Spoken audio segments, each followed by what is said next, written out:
with the United States and North Korea continuing their standoff over Pyongyang's arsenal of ballistic missiles and nuclear weapons program. The threat of war looms on the Korean peninsula. Indeed, if there is a war with North Korea, it is likely to be one of the most savage conflicts in the history of war, with nuclear, chemical and potentially even biological weapons being unleashed.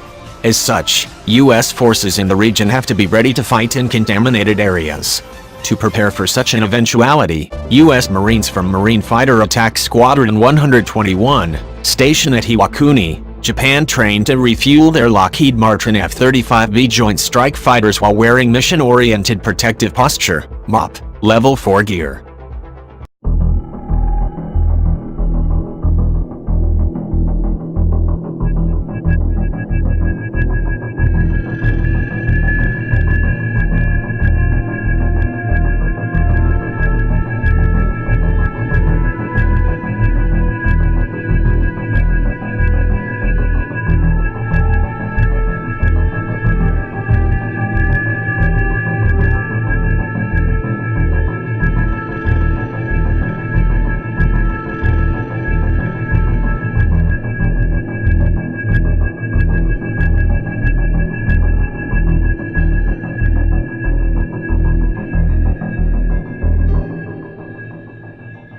So this is the first time that the F-35A has dropped weapons from the aircraft outside of a test environment. So we're doing actual training that will get the pilots ready for their combat capability.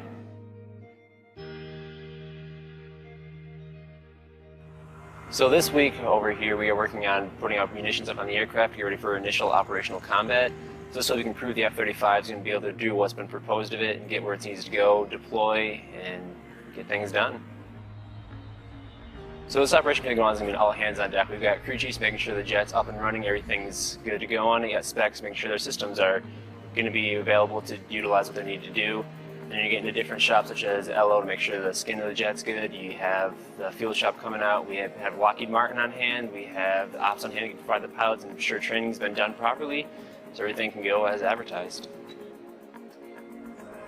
For the pilot, it's different today because this week we are actually feeling something come off the aircraft and seeing a guide to the target. That's significant for the pilot. It's a confidence builder, but it's also another step in our training so that we know with confidence that we can get a precision bomb to an exact target. This jet will go down in history as a great aircraft. It'll be used for years to come, and just to ensure that you're going to be a part of that and know that you helped make it happen. You were one of the original teams, or you got pushed over to the team to ensure it happened. It's just anybody that's ever been to war or anything else has always been proud of what they've done to get over there and help defend the country. And this is just a new way to do it. It's important to practice in MOPP gear because the Marines don't get many opportunities to wear this on a daily basis. So in the instance where they do have to wear MOPP gear in a real-life scenario, it's not going to be a shock or surprise to them of how they are going to operate. Staff Sergeant Martin Aldrete, a maintenance controller with VMFA 121, set in a U.S. Pacific Command release. Training while wearing the MOPP gear allows the Marines to launch and recover their F-35Bs while under attack from chemical and biological weapons or help to survive the fallout from a nuclear attack. It might be a skill that those troops could have to exercise in the real world soon if leaders in Washington don't get a handle on the North Korean standoff.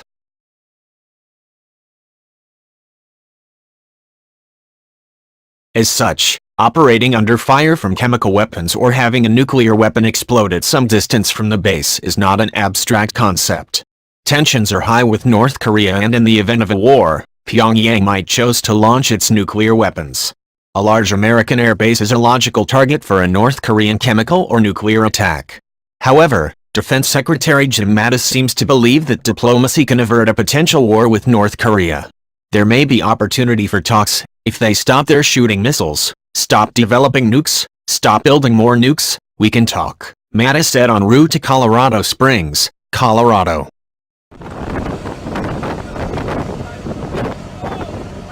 Mattis explained that the Trump administration is focused on resolving the North Korea crisis peacefully.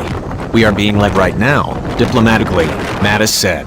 Everything we do is designed, the sanctions, The United Nations Security Council, to resolutions, unanimous resolutions, more economic sanctions, diplomatic persona non grata from a number of nations around the world.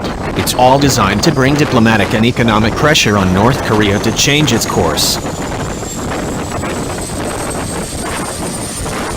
But while the Trump administration might hope that North Korea changes course, it is very unlikely that North Korea will ever give up its nuclear weapons.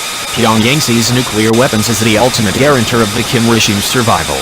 Thus, especially after the United States helped to overthrow Libyan dictator Muammar Gaddafi in 2011 despite offering Libya security guarantees in exchange for giving up its program to develop weapons of mass destruction, North Korea is not likely to repeat that mistake. Ultimately, the United States will likely have to accept a nuclear-armed North Korea and adopt a deterrence posture.